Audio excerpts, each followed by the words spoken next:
Hi, I'm Dempsey Palat, and this week I'm reviewing...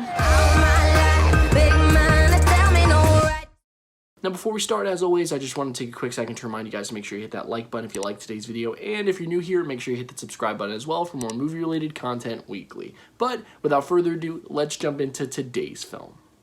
Big Time Adolescence was written and directed by Jason Orley and stars Griffin Gluck as a teenager who struggles to navigate the harsh realities of growing up after he befriends his sister's deadbeat ex-boyfriend, played by Pete Davidson.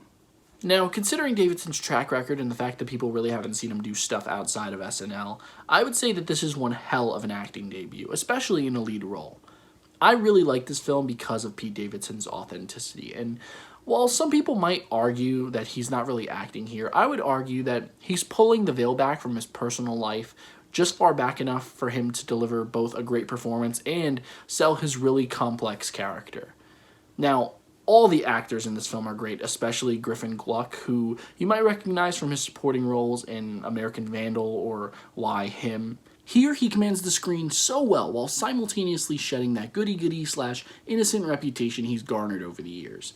Not to say that he's not a good person or anything, but he's definitely rough around the edges, and equally as complex as Davidson's character in the way that even though they both make bad choices, you still want them to succeed.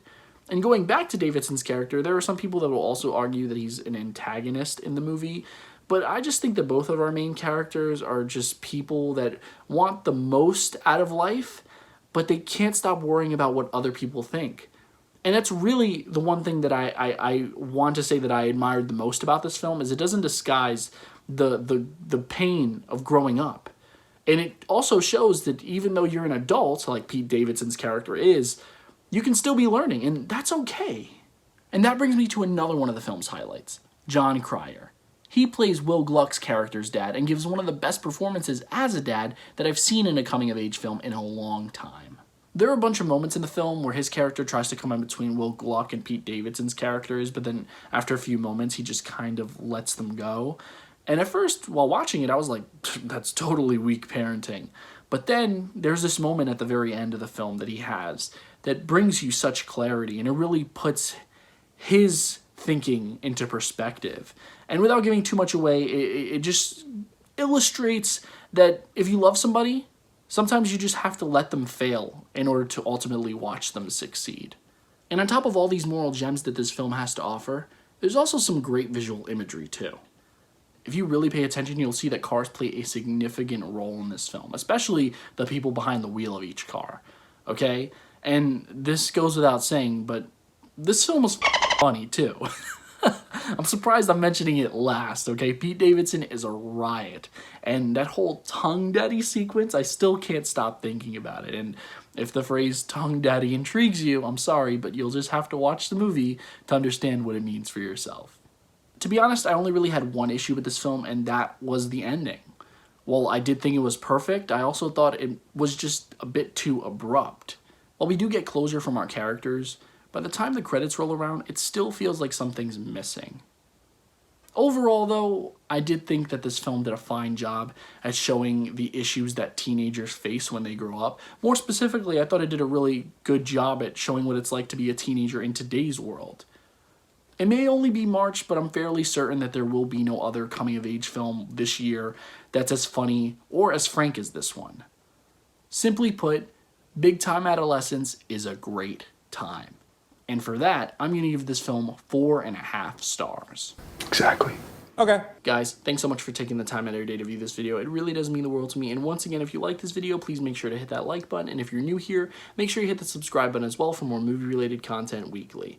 Now, if you happen to see this movie, if you loved it, if you hated it, let me know what you thought about it down below in the comment section. I look forward to reading and responding to all of your comments. It's one of my favorite things about having a YouTube channel, actually.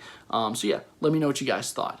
Now, one last thing before I let you guys go. Obviously, unless you've been living under a rock over the past couple of months, we are in the middle of a global pandemic. There's this thing called the coronavirus out there, and it's kind of serious.